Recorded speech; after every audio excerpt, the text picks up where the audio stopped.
सरस्वती वंदना के इस मधुर गीत के बाद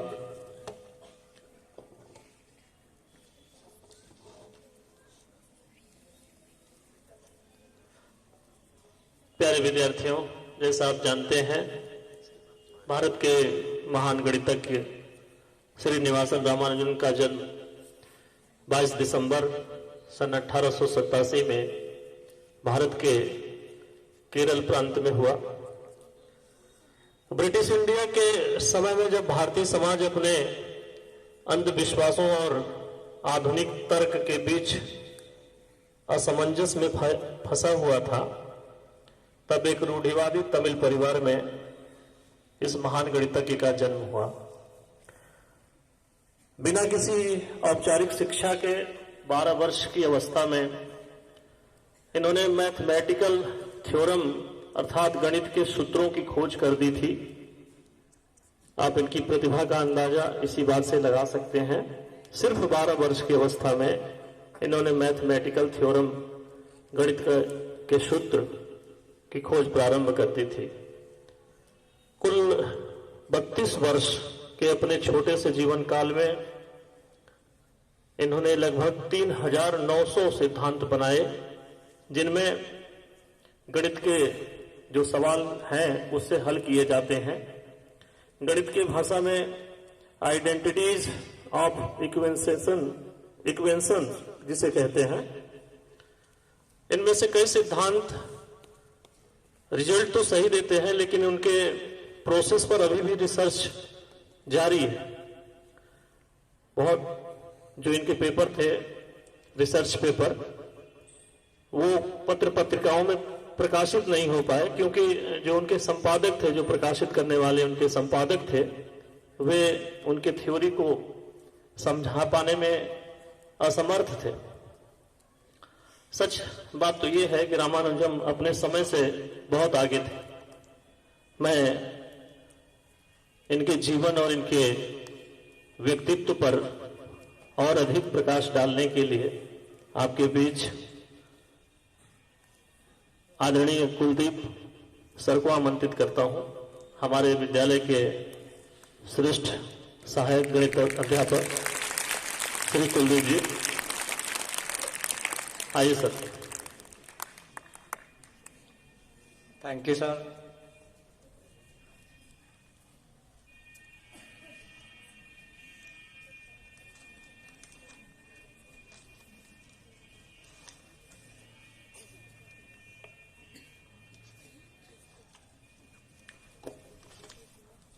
गुड मॉर्निंग एवरीवन। परम आदरणीय प्रधानाचार्य महोदय, सहकर्मीगण और मेरे प्यारे विद्यार्थियों, आज हम यहाँ राष्ट्रीय गणित दिवस मनाने के लिए एकत्र हुए हैं, जो महान गणितज्ञ श्रीनिवास रामानुजन जी के जन्मदिन के उपलक्ष्य में मनाया जाता है। रामानुजन जी ने अपने असाधारण कार्यों से गणित के क्षेत्र को समृद्ध बनाया और आज भी उनके सिद्धांत और योगदान हमें प्रेरित करते हैं। गणित सिर्फ अंकों, सूत्रों और समीकरणों का विषय नहीं है, बल्कि यह ब्रह्मांड की भाषा है। गणित प्रकृति की लय, तकनीक की सटीकता और हमारे दैनिक जीवन की तर्कशीलता को संचालित करता है। श्रीनिवास रामानुजन जी ने यह साबित किया कि कठिन परिस्थितियां भी आपके सपनों को रोक नहीं सकती। 22 दिसंबर 1887 में तमिलनाडु के एक छोटे से गांव में जन्मे रामानुजन ने बिना औपचारिक शिक्षा के अपनी मेहनत और जुनून से गणित के क्षेत्र में अद्भुत कार्य किए। संख्या सिद्धांत, अनंत श्रेणी और जारी भिन्नों में उनका योगदान आज भी विश्व भर में गणितज्ञों को प्रेरित करता है। प्रिय विद्यार्थियों, रामानुजन जी के जीवन में हमें कई महत्वपूर्ण सीख मिलती है। नंबर 1, जिज्ञासा बनाए रखें। हमेशा सवाल पूछें और हर चीज के पीछे क्यों जानने की कोशिश करें। नंबर 2, कड़ी मेहनत का महत्व। गणित या किसी भी क्षेत्र में सफलता निरंतर अभ्यास और प्रयास से मिलती है। नंबर 3, आत्मविश्वास रखें, अपने आप पर विश्वास करें। रामानुजन जी ने सीमित संसाधनों के बावजूद दुनिया के महान गणितज्ञों के साथ कार्य किया। गणित केवल एक विषय नहीं है, यह एक ऐसा कौशल है जो आपके मस्तिष्क को तेज करता है, तर्क शक्ति बढ़ाता है और आपके वास्तविक जीवन की समस्याओं को हल करने के लिए तैयार करता है। इस राष्ट्रीय गणित दिवस पर आइए यह संकल्प लें कि हम गणित को खुले दिल और उत्साही मन से अपनाएंगे। श्रीनिवास रामानुजन जी की विरासत पर गर्व करते हुए हम भी ज्ञान के इस महासागर में अपना योगदान देने का प्रयास करेंगे। याद रखें, गणित में परफेक्ट होना जरूरी नहीं, बल्कि प्रयास, सीखने और बढ़ने का महत्व है।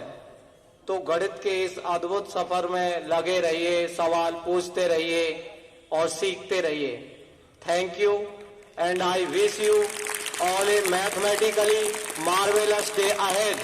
जय हिंद।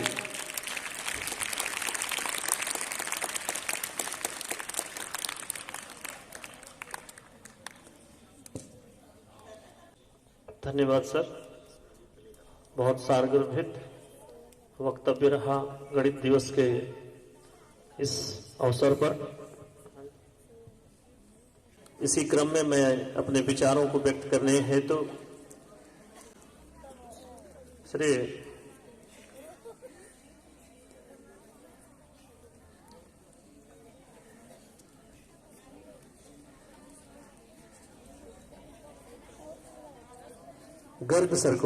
गर्ग जी को आमंत्रित करता हूं। इस संस्था के सहायक अध्यापक परम विद्वान गर्ग साहब इस विषय पे अपने कुछ वक्तव्य रखेंगे। आइए सर।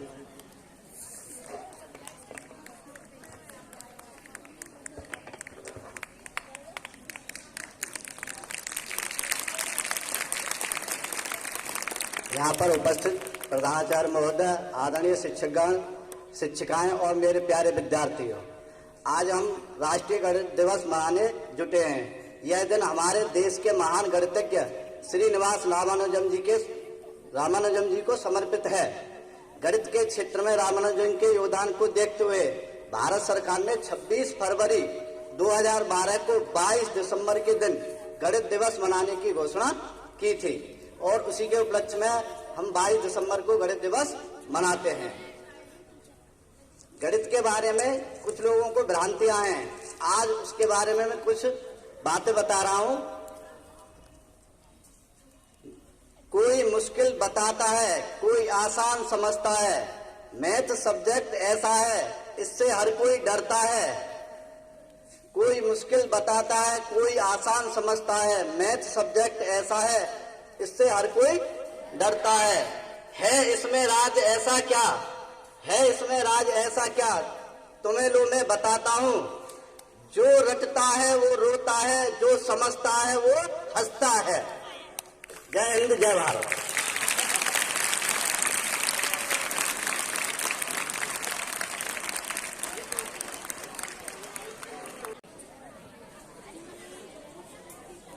अभी आपने आदरणीय अजय कुमार गर्ग जी के वक्तव्यों को सुना। बहुत ही वक्तव्य प्रेरक और एग्रेसिव लगा, प्रेरक भी लगा। मैं इसी क्रम में 10C1 की छात्राओं द्वारा एक गीत है, कशिश और माधुरी के द्वारा। 10C1 की छात्रा ये पहुंच जाए, मंच पे आए और ढोलक वादन के लिए आशीष कुमार आप आ जाएं यहाँ पे। 10C1 की छात्राओं के द्वारा ये इस उपलक्ष्य में एक गीत प्रस्तुत किया जाएगा। कुमारी कशिश और माधुरी, इन्होंने एक गीत तैयार किया है।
आदरणीय प्रधानाचार्य महोदय एवं मेरे शिक्षकगण और प्यारे बहन भाइयों, मैं आपके सामने एक गीत प्रस्तुत करना चाहती हूँ।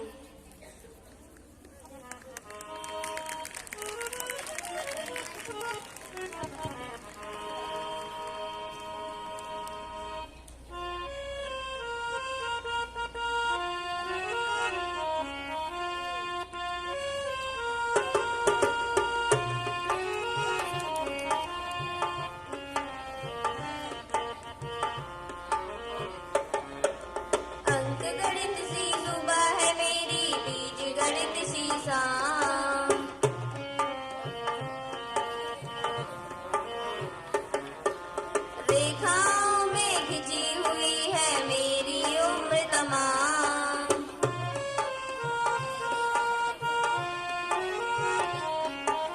अंक गणित सी सुबह है मेरी, बीज गणित सी शाम।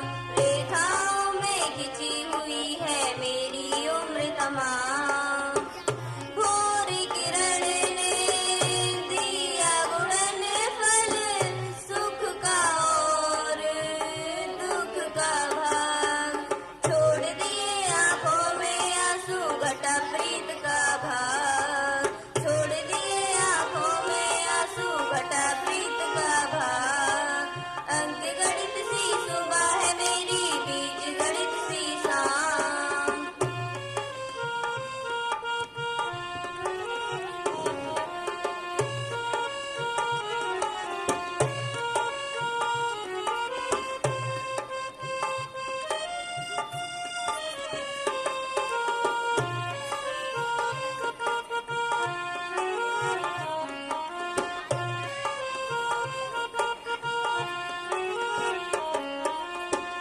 प्रश्न चिन्ह ही मिले सदा से, मिला न हमको पूर्ण विराम।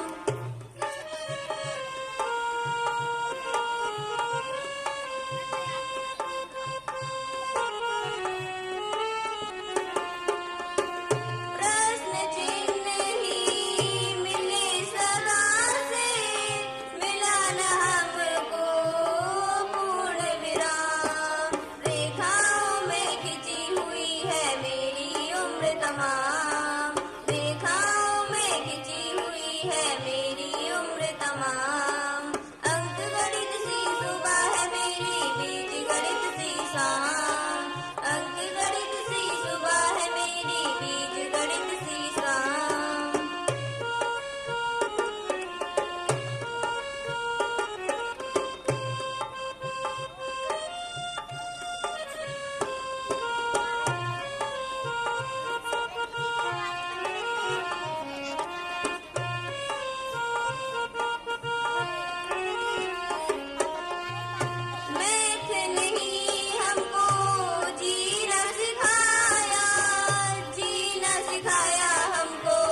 अंक गणित सी सुबह है मेरी, बीज गणित सी शाम। बहुत सुंदर प्रस्तुति रही कशिश और माधुरी के द्वारा। एक बार जोर से ताली बजाएंगे आप। इसी क्रम में मैं इस संस्था के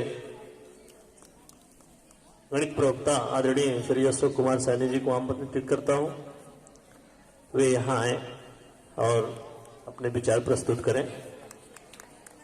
आदरणीय अशोक कुमार सर।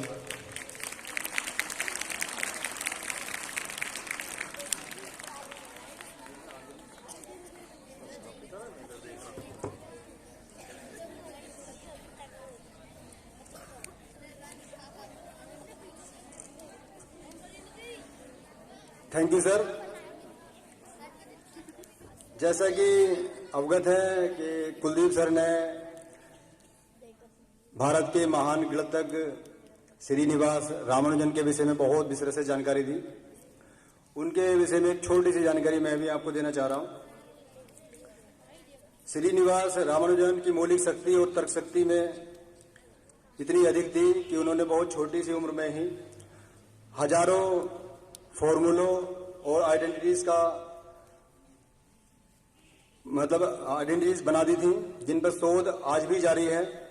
ऐसी ही एक इनकी आइडेंटिटी वर्ष 1919 में, जिसे मॉक थीटा फंक्शन कहा जाता है। क्या कहा जाता है? Mock theta function. दुनिया भर के वैज्ञानिक, और ये जो मॉक थीटा फंक्शन होता है ना, ये इनफाइनाइट जो कैलकुलेशन होती है उसको समझने के लिए, उसको सुलझाने के लिए काम आता है।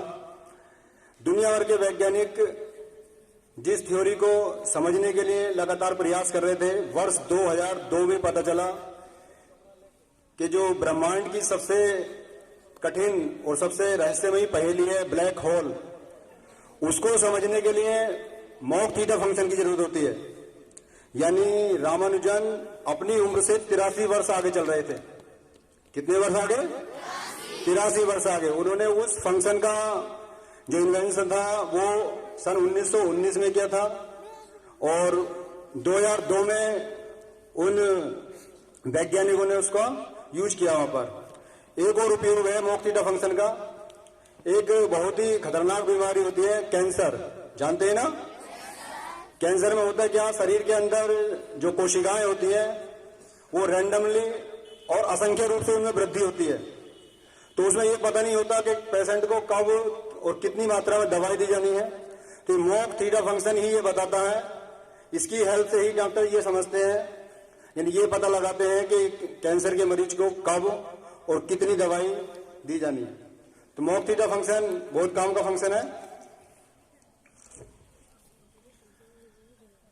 हमारा जीवन गणित से भरा हुआ है। जाने अनजाने में भी हम रोज हर समय किसी न किसी रूप में गणित का उपयोग करते रहते हैं।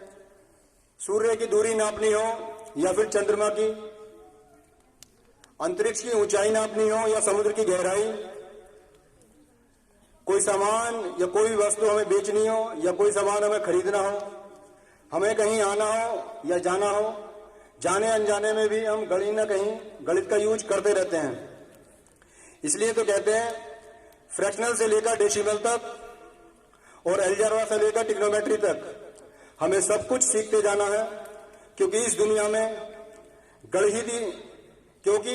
में गणित की ही तो मारा है, और बाकी सब। अब मैं आपको थोड़ा सारा एक विषय में जानकारी दे दूं। ये बताइए, आप सब लोगों में 22 दिसंबर किसका डेट ऑफ बर्थ है? कोई है आप में जिसका डेट ऑफ बर्थ 22 दिसंबर हो? कोई एक खड़े हो जाओ। जिनकी डेट ऑफ बर्थ 22 दिसंबर है, चलो दो तो मिले। ये बेटा वर्ष का सबसे छोटा दिन होता है, इसे याद रखना। ये वर्ष का सबसे छोटा दिन होता है। ये वर्ष का पूरे वर्ष में जो सबसे छोटा दिन होता है वो होता है 22 दिसंबर। ठीक है, बैठ जाओ। अच्छा, 21 जून किसकी डेट ऑफ बर्थ है? खड़े हो जाए। एक कोई और? 21 जून नहीं है। 21 जून वर्ष का सबसे बड़ा दिन होता है, सबसे बड़ा दिन होता है 21 जून का, याद रखना। और आप लोग सब भी 21 जून वर्ष का सबसे बड़ा, बिल्कुल ठीक। अच्छा और बताओ आप, 21 मार्च, बैठ जाओ भाई, 21 मार्च और 23 सितंबर ये किसकी डेट ऑफ बर्थ है भाई? 21 मार्च,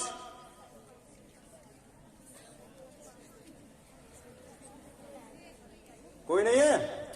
21 मार्च को कोई नहीं आया। 23 मार्च नहीं, 23 मार्च नहीं, 23 सितंबर निकला। 23 सितंबर, इस दिन दिन और रात बराबर होते हैं। दिलवाएंगे, सबको बुला लेंगे साहब। तो 21 मार्च और 23 सितंबर को दिन और रात कैसे होते हैं? बराबर होते हैं। अब देखो एक डेमो हो रहा है मेरे पास, इस लाइन में जो सबसे ताकतवर हो वो आओ निकल कर, आइए, आ जाओ। कौन आएगा पीछे? आ जाओ,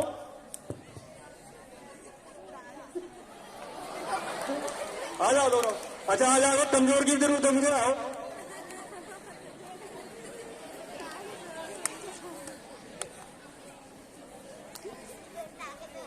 एक लंबाई से ताकतवर है और एक,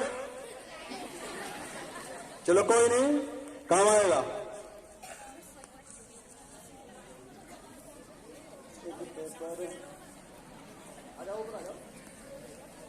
एक चीज मैं आपको सिद्ध करके दिखाऊंगा, देखो यहां पर ये कितने पेज है भाई? ये 2 पेज है ना, लीजिए, दोनों समान है। अब ये इन पेज को आपके सामने फोल्ड करेंगे, ठीक है?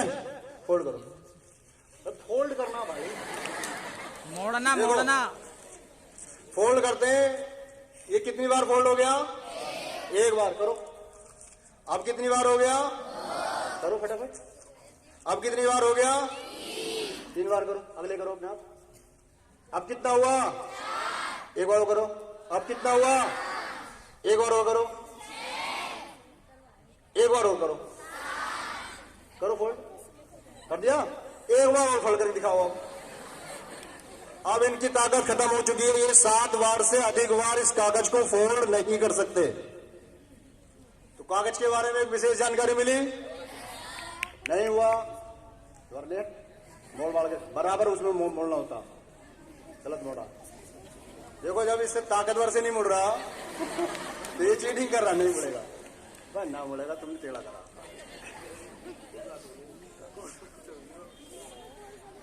अब इसे मोड़ने के लिए केवल हाइड्रोलिक पावर मशीन की जरूरत पड़ेगी बेटा, इंसान के बस की बात नहीं, ये इंसान के बस की बात ना आया होगा आगे इसमें।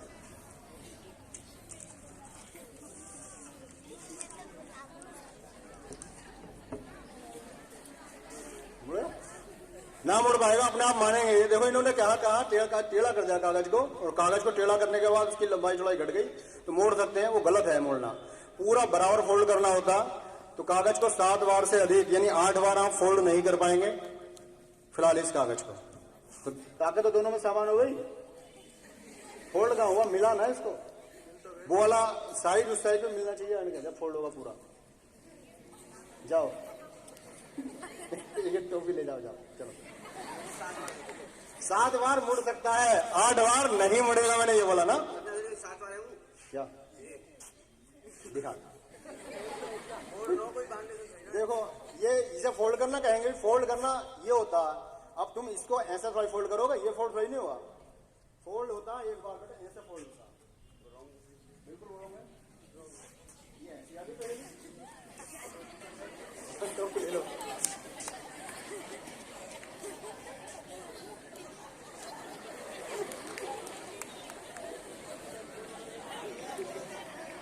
चीटिंग करने की कोशिश कर रहे थे।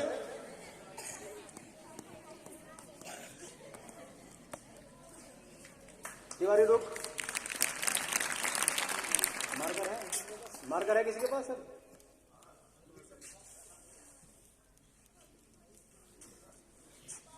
कैसा मार्कर लो, कोई ना भाई, मैं देखूंगा नहीं इसको।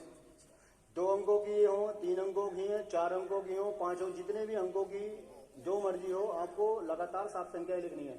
ठीक है, मैंने देखो आपकी तरफ, कोई भी उनमें अंक समान होने चाहिए, लेकिन लगातार 7 अंकों की होनी चाहिए संख्या, लगातार ऐसा करके लिखनी है, क्योंकि वो आपको जोड़नी भी है।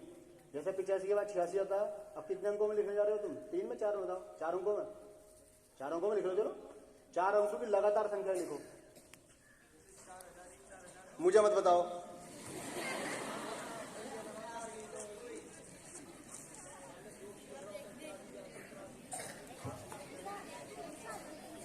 कोई भी एक संख्या लिख के उसे बढ़ाते चले जाओ बस।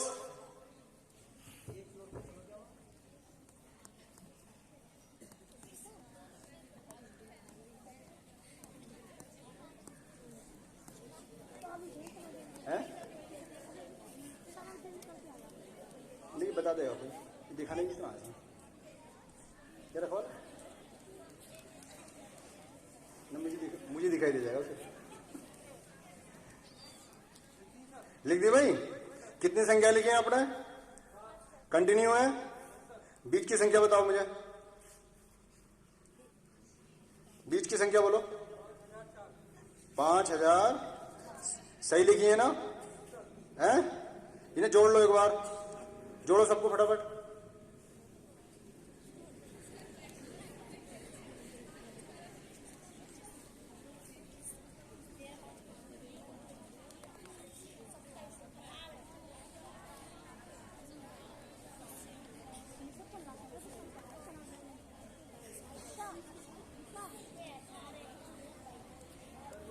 जोड़ दी?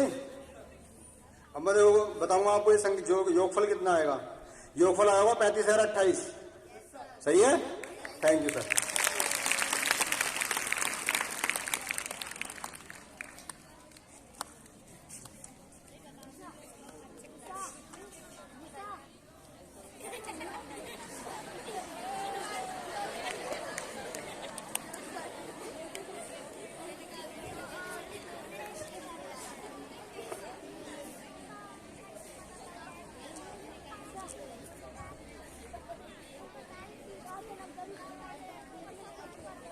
अभी आप श्री अशोक कुमार सैनी सर को सुन रहे थे। कई सारे गणित के सवालों के माध्यम से उन्होंने गणित की उपयोगिता के बारे में बताया। हमारे जीवन में निश्चित रूप से गणित का महत्व है। गणित हमारे जीवन के हमारे हिस्सों को अनुप्राणित करता है। गणित के बिना हमारा आम जन जीवन है वो निश्चित रूप से अस्त व्यस्त हो जाएगा।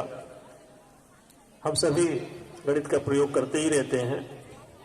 इस महान भारतीय गणितज्ञ के जीवन के उपलक्ष्य में आयोजित ये कार्यक्रम निश्चित रूप से बहुत प्रेरक है।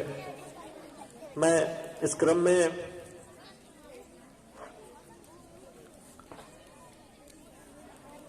एक पोयम है डॉली कुमारी की, वो प्रस्तुत करने के लिए यहाँ आ जाए। कक्षा 12वीं की छात्रा डॉली कुमारी।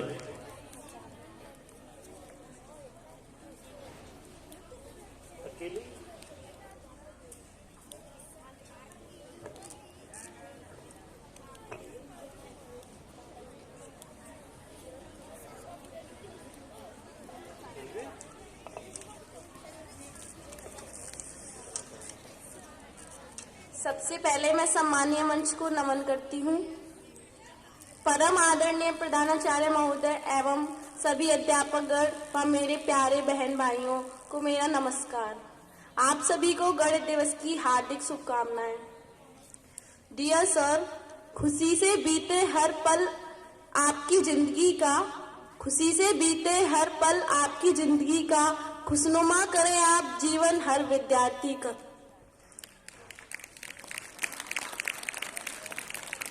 मैथ्स लेक्चर का नाम सुनते ही खुशी सी आ जाती है। मैथ्स लेक्चर का नाम सुनते ही खुशी सी आ जाती है, क्योंकि आप हमें मैथ्स पढ़ाते हैं।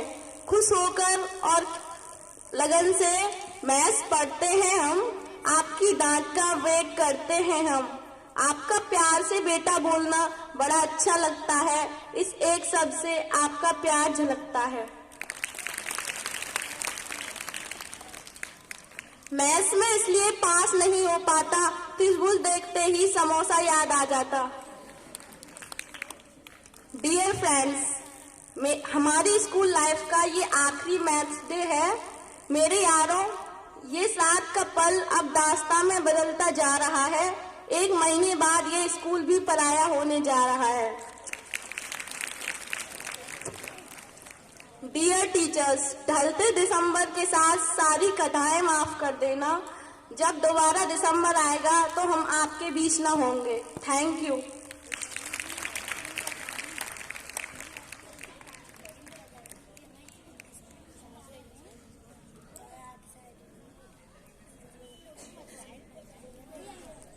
डॉली कुमारी, ये विद्यालय तुम्हारा है, तुम्हारा रहेगा। एक बार जोर से ताली बजाएंगे। इसी क्रम में मैं इस संस्था के योग्य सहायक अध्यापक परम आदरणीय हरीश शर्मा सर से आग्रह करता हूं कि वो आ जाएं मंच पे और अपने वक्तव्यों को हमारे समक्ष रखें। आदरणीय शर्मा सर।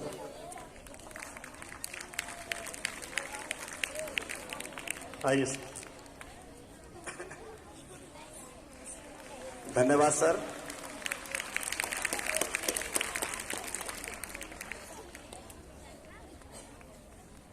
आदरणीय प्रधानाचार्य महोदय, उप प्रधानाचार्य महोदय और मेरे सभी विद्वान शिक्षक साथी और सभी शिक्षिकाएं और प्यारे बच्चों, आज का दिन आप सभी जानते हैं कि हम यहाँ क्यों एकत्रित हुए हैं और बड़े ही विस्तार से आपको आज के बारे में बता दिया गया है। और मैं देख रहा हूं कि कुछ बच्चे उथल फुथल कर रहे हैं जो कि मैथमेटिक्स में नहीं आती है। तो सभी अच्छे से बैठे हैं, क्योंकि देखिए मैथ में सबसे पहले मैथ जो सिखाता है वो डिसिप्लिन ही तो सिखाता है। तो डिसिप्लिन में आप सभी रीढ़ की हड्डी सीधी कर लें और तब बैठें, ठीक है? हाँ, इस तरह से अब बिल्कुल सही लग रहे हो। ये मुद्रा होनी चाहिए आप विद्यार्थियों की, क्योंकि विद्यार्थियों के बारे में तो बहुत कुछ कहा गया है। काकचेष्टा वको ध्यानम स्वान निद्रा तथैच,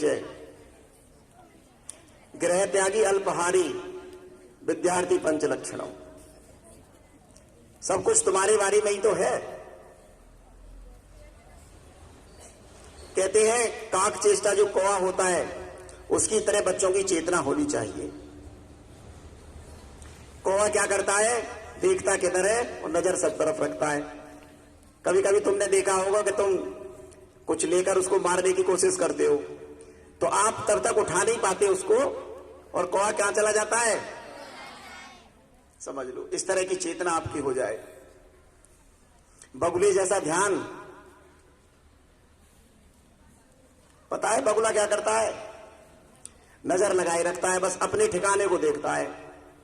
जैसे अर्जुन ने क्या किया था, जो मछली थी उसकी आंख को निशाना बनाया था, समझ लो। तो इस तरह का ध्यान तुम्हारा होना चाहिए। और श्वान जैसी निंद्रा, श्वान किसे कहते हैं, किसको, हॉर्स, नो, डॉग, कुत्ते को कहते हैं। कहोगे सर कुत्ते जैसी नींद, अरे शिक्षा तो जहां से भी मिल जाए वहां से ले लो। श्वान जैसी निद्रा होनी चाहिए। तुम्हें लगेगा कि भाई कुत्ता सो रहा है और तुम पास से भी जाओगे उठ खड़ा होगा। और बताया अल्पहारी, अल्प कहते हैं कम के लिए, कम आहार, कम आहार लो। बहुत से बच्चे शिकायत करते हैं कि सर हमें तो रात में नींद आ जाती है। तो भाई दिन तो आएगी जब पूरा डकार के खाओगे, तो क्या होगा, सो जाओगे। और गृह त्यागी, कभी कभी बच्चों को कुछ बनने के लिए घर को भी छोड़ना पड़ता है, तो उसकी आवश्यकता अभी आपको नहीं है क्योंकि आप छोटे बच्चे हो। तो मैथ एक जिंदगी का ऐसा अहम हिस्सा है हम सभी का, जैसा कि अभी सैनी सर ने बताया था कि जाने अनजाने में भी हम इसका उपयोग करते हैं। संसार में जितने भी क्षेत्र हैं पढ़ाई के, चाहे वो कला वर्ग हो, कला का क्षेत्र हो, साइंस हो, इंजीनियरिंग हो, आर्किटेक्चर हो, सभी में मैथ का यूज है। और जैसा कि कुलदीप सर ने बताया था, मीनू ध्यान दो बेटा, कि मैथ को एक विषय ही ना समझा जाए। यदि आप इसको विषय समझ के और केवल पास होने की लत में लगे रहे तो फिर आपका भविष्य उज्जवल नहीं होगा। मैथ आपको जीवन जीने की कला सिखाएगा। मैथ पढ़कर आपके लिए अनेक रास्ते खुल जाएंगे जॉब्स के। और मैथ एक ऐसा सब्जेक्ट है कि सभी कंपटीशन में मैथ आता है, और वो भी कैसा मैथ, 10th लेवल का बेसिक मैथ। आप 12th के बाद कोई भी कंपटीशन का फॉर्म फिल कर देना, उसमें मैथ आएगा, रीजनिंग आएगी, जनरल इंग्लिश, जनरल हिंदी और जीके। तो मैथ, यदि आपको कोई भी गवर्नमेंट जॉब या प्राइवेट जॉब में जाना है तो बेटा मैथ तो आपको आनी चाहिए। मैथ को का जो महत्व है उसको तुम्हें समझना होगा। अब तुम्हारे 10th वालों के और 12th वालों के तो एग्जाम आ गए, डेट भी निर्धारित हो गई, तो अब तो आपको एक स्ट्रेटजी के तहत पढ़ाई करनी चाहिए। क्योंकि जो प्रश्न पत्र बनता है उसमें 3 आयाम होते हैं। एक होता है सरल, आसान, दूसरा होता है मध्यम, मीडियम, और तीसरा होता है कठिन।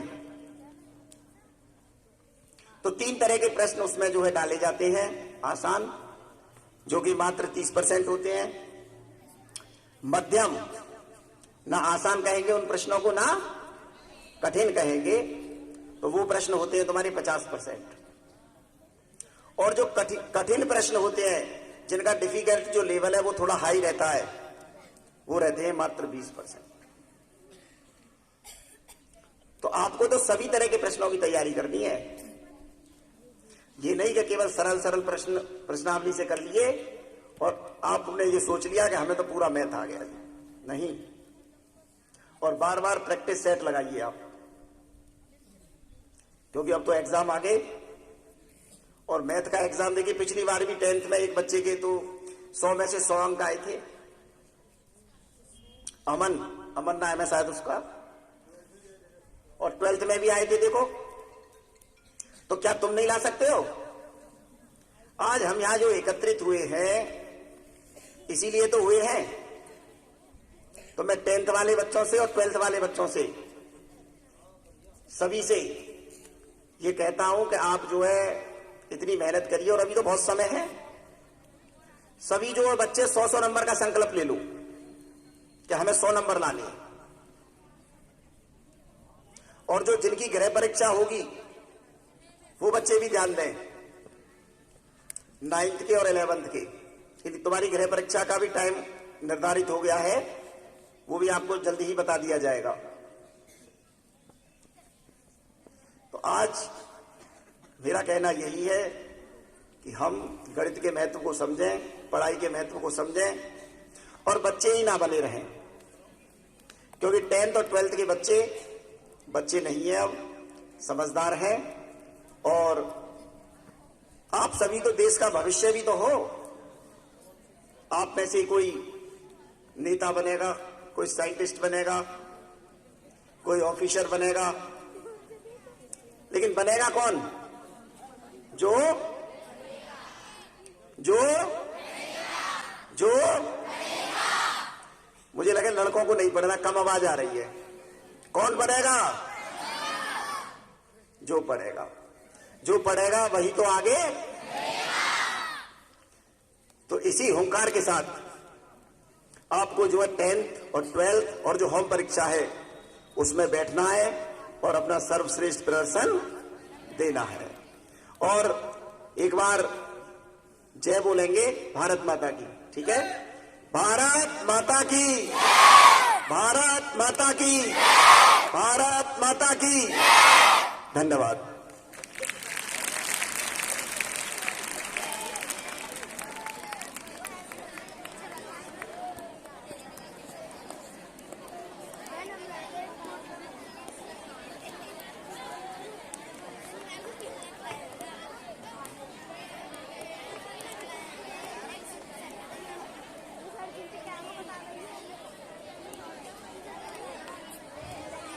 कार्यक्रम के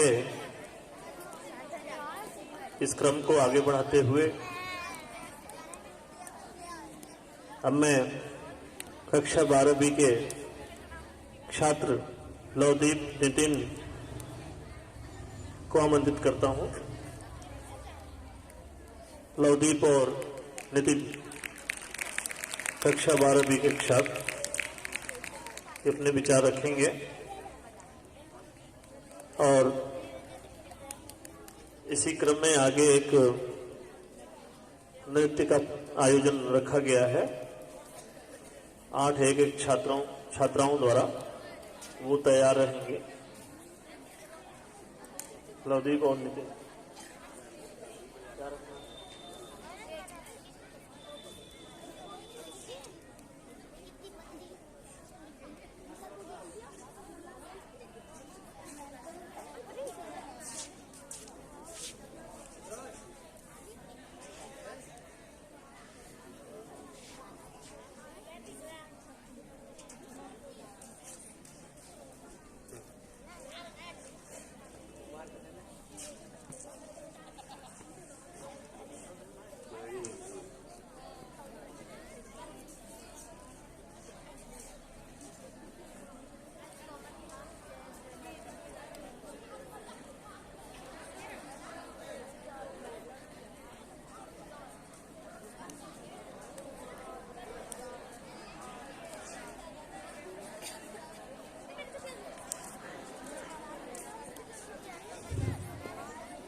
आदरणीय प्रधानाचार्य महोदय, प्रधानाचार्य महोदय व सभी शिक्षकगण एवं कर्मचारीगण व मेरे दोस्तों, आज हम सभी इस गणित दिवस के उपलक्ष्य में उपस्थित हुए हैं।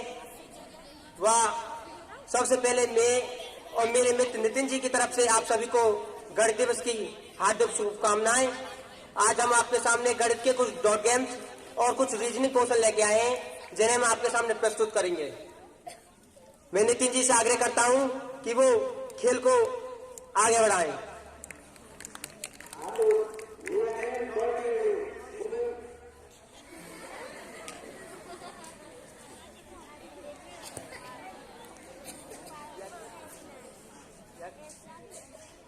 मेरा गेम डॉट गेम मैं सर को बताता हूँ, ठीक है? लेकिन मैं सर को बताऊंगा।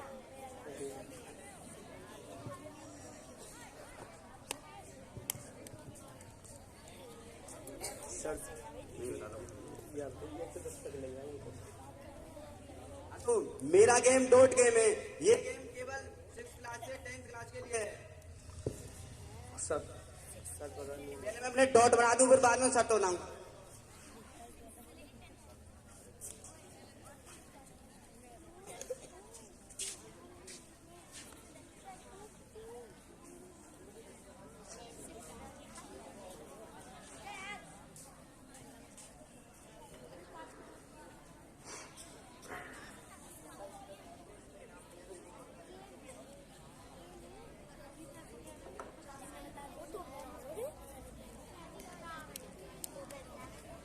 हमारे पास 4 डॉट हैं। इस पर हमें 3 स्ट्रेट लाइन खींचनी है, यानी कि सीधी रेखा, चाहे कॉर्नर पॉइंट कितने भी हो, पर एक बार पेन रखकर दोबारा पेन उठानी नहीं है। तो ये 6th से 10th क्लास के लिए है, कोई आकर इसे करके जाए।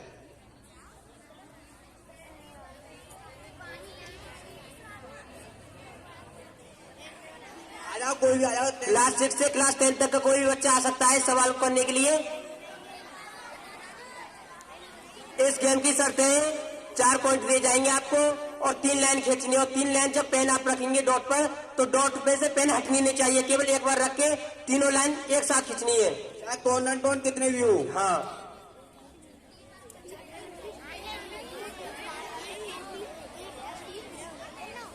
प्रयास तो करो, कोई आओ तो सही। कोई भी आके फिर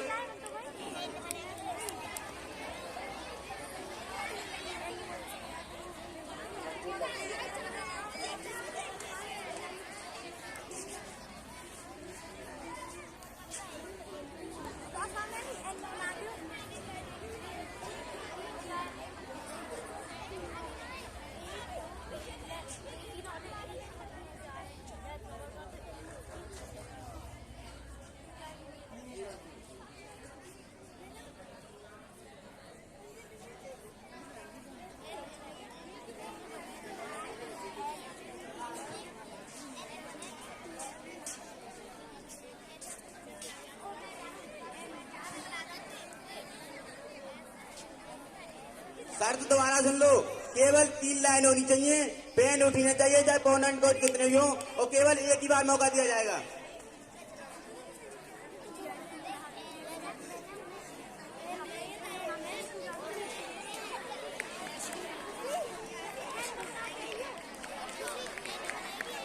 ये सवाल अब मैंने हल कर दिया है।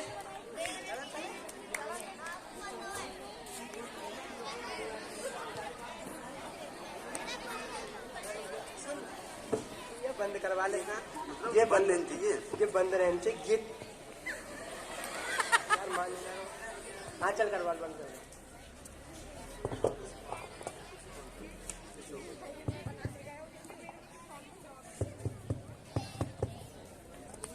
मैंने कहा था कि कवर होना चाहिए, कवर नहीं कि लेन। कवर का मतलब है कि मतलब बंद होना चाहिए, चाहे बंद कैसा हो, स्ट्रीट लाइनों में बंद होना चाहिए। बंद होना चाहिए, कोई भी चीज बंद होती है तो ऐसी होती है, जैसे ऐसे ऐसे या ऐसे, और लाइन होनी चाहिए 3 ही।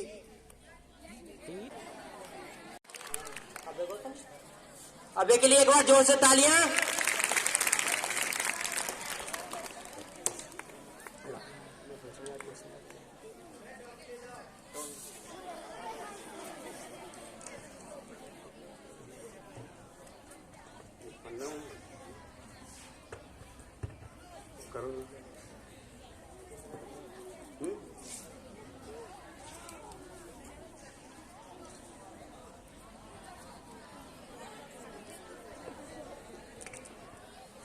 जब तक मैं आपको एक शायरी सुनाता हूँ। अर्ज क्या है? मैं हूँ, अब मेरे सिर पर ये इंजाम आता है। मैं हूँ, अब मेरे सिर पर ये इंजाम आता है। कभी कोई बच्चा फेल करे तो मेरा इनाम आता है।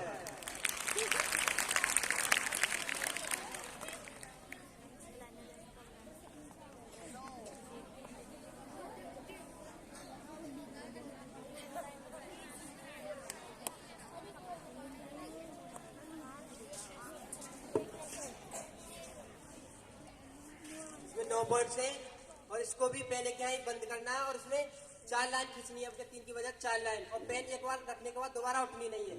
इसलिए 11 और 12 के लिए है।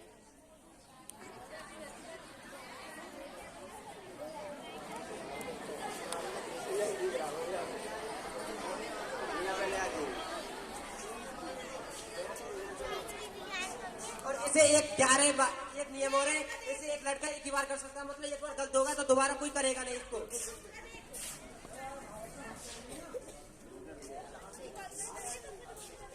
चार ही लाइन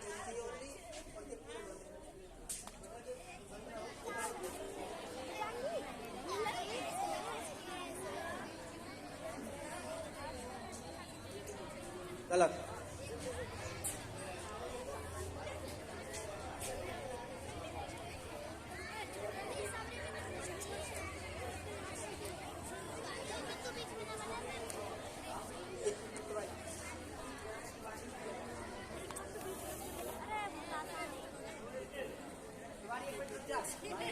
एक मिनट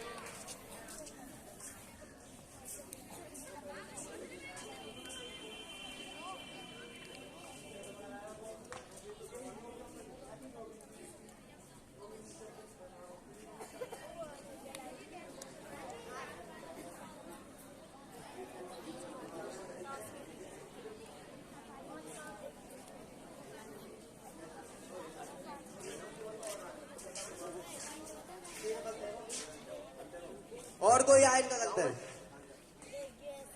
कोई भी?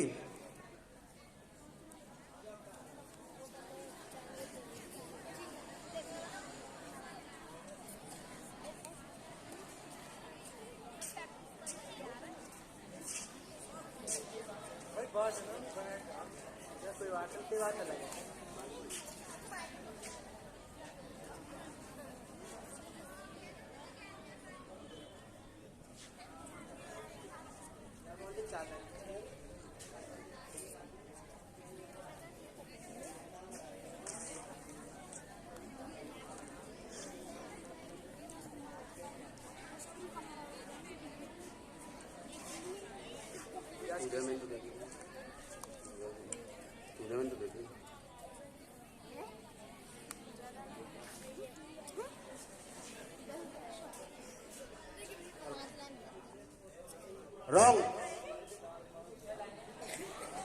और कोई आए 11th और 12th से?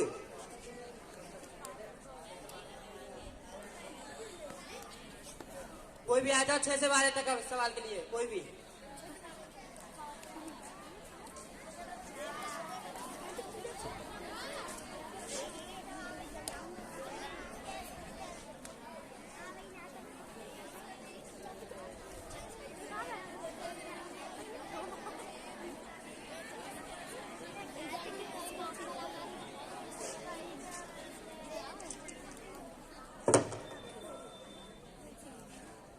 रॉन्ग। और कोई आए?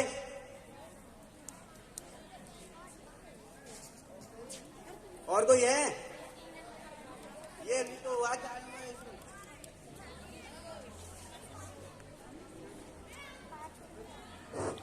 और कोई है?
सही।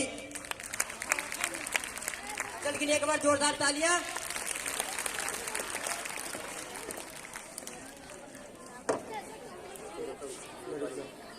और कुछ रीजनिंग सवाल है।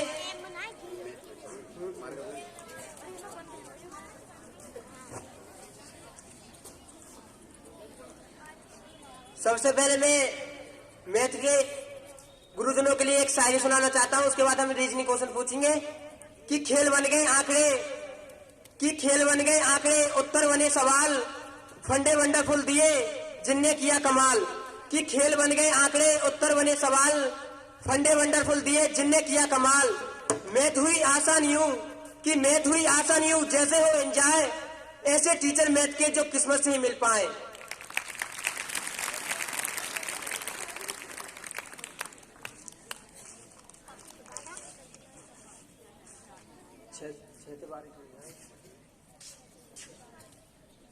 ये एक क्वेश्चन है जिसमें आपको ये बॉक्स है, इसमें संख्या बनी है, ये 6 से 10th के लिए तक है।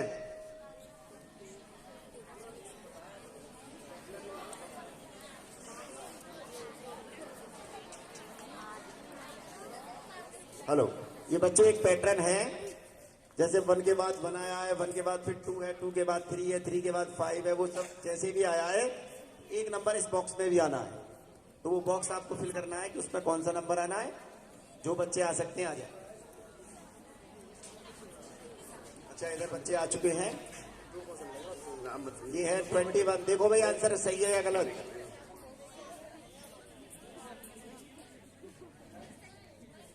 सही है। इस बच्चे के लिए तालियां। क्या नाम है तुम्हारा? मेरा नाम नकुल है, क्लास 8।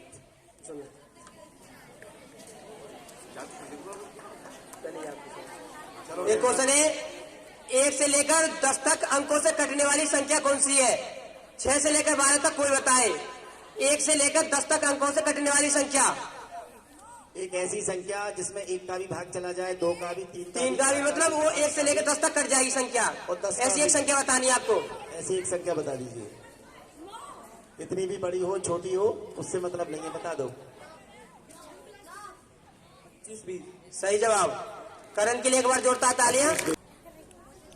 लवदीप और नितिन के लिए एक बार जोर से ताली बजा देंगे। लड़कों ने अच्छा प्रयास किया।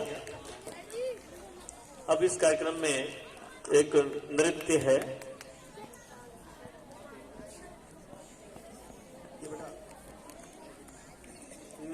निशु, बबीता, कक्षा 8 एक छात्राएं, दीपिका, माधवी और सिमरन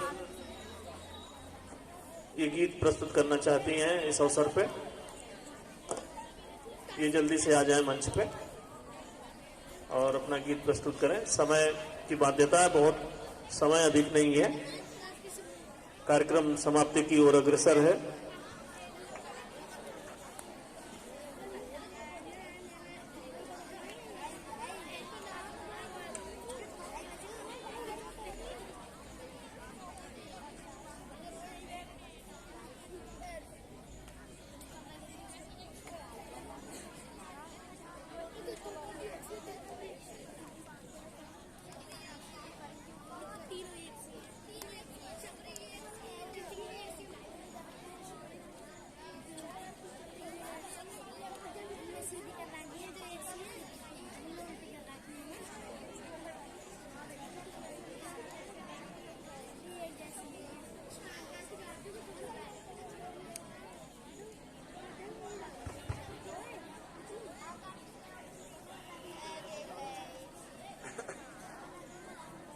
भी देखना है इसमें चलेगा कि तब मैं ओके करूं। तब बेटा एक बार जोरदार तालियां बजा दो।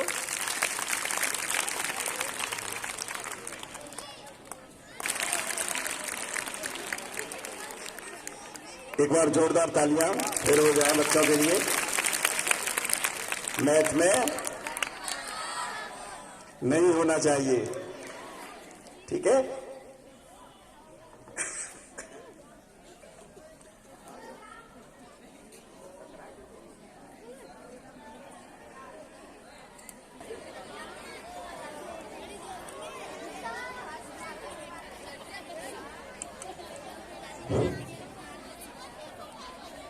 शांत हो जाएं। लड़के सीधे बैठो, आप सीधे बैठिए। समय की बाध्यता को देखते हुए अब ये कार्यक्रम संपन्न होता है। महान गणितज्ञ श्रीनिवास रामानुजन के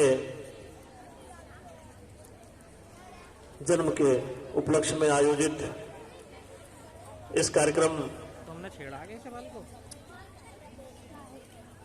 को प्रस्तुत करने वाले तमाम हमारे विद्यार्थी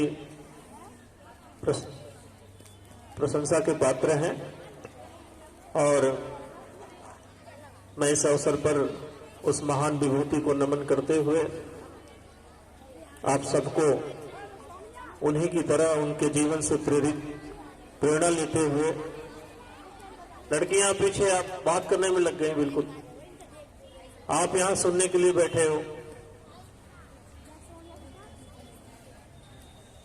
मैं कह रहा था कि आप रामानुजन के जीवन से सीखें अपना और अपने देश का नाम रोशन करें। न सिर्फ गणित के क्षेत्र में, हर विषयों में आप अपनी एकाग्रता और अपनी लगन से अपना और अपने देश का नाम रोशन करें। ये कार्यक्रम तभी सफल हो सकता है जब हम उनके विचारों को, उनके कार्यों को अपने जीवन में उतारें, उनका अनुकरण करें, उनका अनुसरण करें।